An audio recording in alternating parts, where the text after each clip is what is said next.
Magandang gabi mga madiscarding mommy. Ang takbo po ng ating buhay ay nakasalalay po talaga sa atin. Kung gaano po tayo kasipag, talaga pong mapipitas po natin ang ating kasipagan. Pero kung gaano rin po tayo katamad, alam naman po natin ang ating kalalagyan. Huwag po tayong umasa sa swerte, umasa po tayo sa kilos at sa sipag natin sa araw-araw. Hindi po madaling makuha ang ating mga pangarap at ang pangarap po natin ay hindi po paunahan. Ito po ay depende sa ating sipag, sa ating diskarte sa buhay.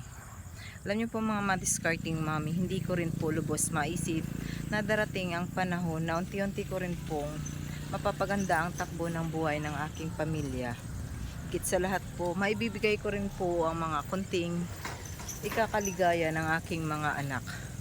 Ito rin po ang pinaka first achievement ng aming bilang mag-asawa, yung pagkakaroon po ng unti-unting pagpapaganda ng aming bahay.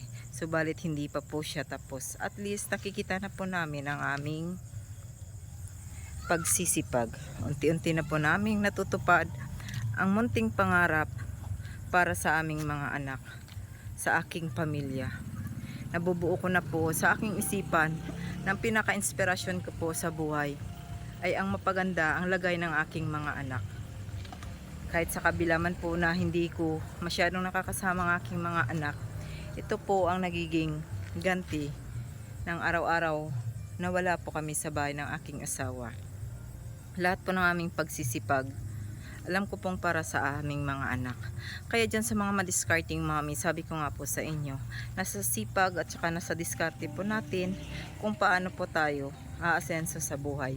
Wala po yan sa katamaran natin, kundi nasa pasipagan po natin. So yun lang po siguro ang aking kunting motivation sa ating mga magulang na wala pong ginagawa sa buhay. Dapat po tayo ay mag-iisip din po tayo ng karagdagang kasipagan para tayo po ay kumita naman po kahit nasa bahay lamang. So yun lamang po muna ngayong mga madiscarding gabi. Dahil tayo po ay nasa bahay, ito muna po ang aking gagawin.